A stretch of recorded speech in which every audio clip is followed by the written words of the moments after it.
বাজারে এক নতুন দরবেশ বাবার আবির্ভাব ঘটছে।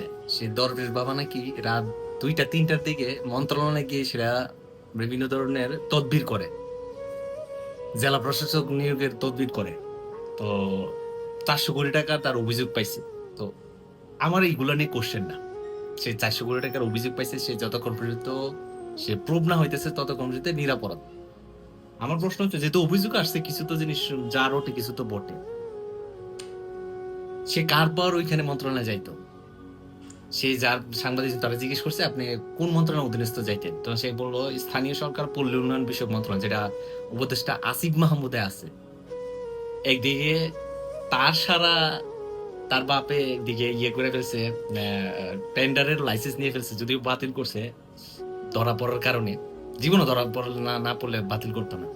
তো তার মানে পাওয়ারই তো সে মন্ত্রণালয়ে দরবেশ বাবা আসা যাওয়া করতো। তো এখন সবাই দেখলাম যে দরবেশ বাবা নিয়ে বলতেছে, কিন্তু উপদেষ্টা আসিফ নিয়ে কিছু বলে না। কেন? বাসরের নাম নিতে কি লজ্জা লাগে?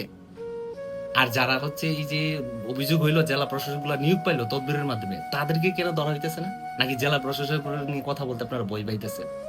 হম উপদেষ্টা আসিফ, সে যেহেতু উপদেষ্টা আসিফের তদবিরে সে সচিবালয়ে আসা যাওয়া করতো, তো অবশ্যই উপদেষ্টা আসিফের আপনারা জবাবের বা বিচারের আওতায় আনা উচিত। কারণ সে এই মন্ত্রণালয় তো তার পাওয়ার ছাড়া কোনোভাবেই সম্ভব না যাওয়া। তার উপর সে এনসিপির নেতা। প্রশ্ন হচ্ছে, এই উপদেষ্টা আসিফের বিরুদ্ধে কেন কোনো ব্যবস্থা নেওয়া হচ্ছে না? নাকি বাসরের নাম নিতে আপনাদের লজ্জা লাগে?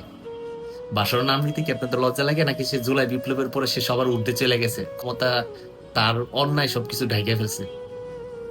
দরবেশ বাবা তার এমনি এমনি কিছু যাইতো না, সচিবালয় আসা যা করতো না। সে তো বলছেই যে সে পল্লী উন্নয়ন স্থানীয় সরকার মন্ত্রণালয়ের অধীনস্থ, সে ওখানে তদবির করার জন্য সে যাইতো।